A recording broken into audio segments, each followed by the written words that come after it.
Ayan, so dun sa mga ayaw pa magpalit ng mga piston ring, mga bibigyan ko kayo ng idea kung paano ba maglinis sa mga piston ring. Okay, lalong-lalo dito sa oil expander ring. Yan, ito. Kasi ito, tinan nyo naman. Walang ya. Ang dumi na yan. Oh, ang dumi na yan, di ba? Yung mga itim-itim na yan. Oh. So, paano ba tayo maglinis nito mga idol? Ayan, tuturuan ko.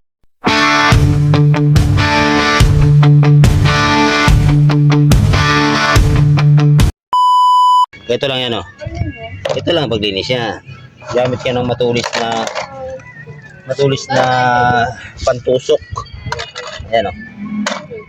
Para magkaroon kayo ng idea. Ayan, yung mga kanal-kanal na yan. So, dito tayo para hindi agad tayo magpapalit ng piston din kasi okay pa naman yan, oh. Yung mga guwit-guwit na yan mga idol, tusukin nyo lang yan kasi makakuha mo yung mga makakapal na carbon. Ayan, oh. Dapat ganyan. Kasi hindi naman lahat ng ginagawa natin mga idol ay meron agad pambili ng bago. Kaya tayo rin siyempre, kailangan marunong din tayo gumawa ng paraan para kahit pa paano. Yan, di ba? Yan, isa-isahin nyo talaga yan. Yan tayo katsaga. Ayun, isa-isahin mo yung pagtanggal. Oh. Yan, ganyan lang. Oh. Sige, lang talaga. Oh. Saan mo nakuha natin ng dumi? Kasi pag ito, pinabayaan din natin ito na hindi natin matanggal. Ano ba? Ipinalik lang natin. Wala rin, no? Yan, isa-isa lang. So, tsagaan lang talaga. Ayan, oh. Makita nyo naman, tumatalsik yung itim, eh. Kapal, oh. Oh. Nakikita ba, pre? Na tumatalsik. Ayan, oh. Oh. Oh, yan. Kaya tayo maglinis ng piston ring.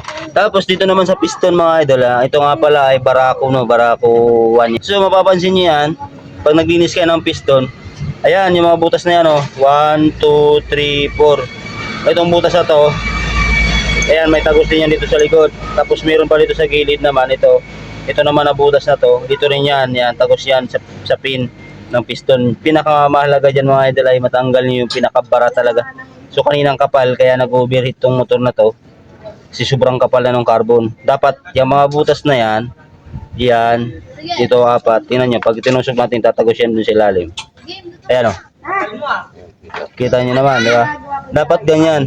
Kung gusto nyo hindi mo na magpalit ng piston, ganito dapat ang gawin nyo para kahit paano. Okay pa rin ang ilalagay nyo na na piston ring.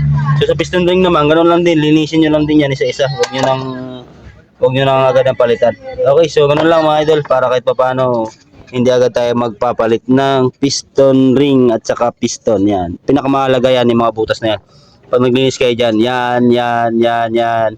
Lahat ng butas dyan kailangan walang bara para maganda ang supply ng langis at hindi agad masira yung piston ring tsaka piston pin. Ayan, tinan mo nangyari. Pagka nagkaroon ng overheat kasi ang motor natin, pagka nagkaroon ng bara ganito.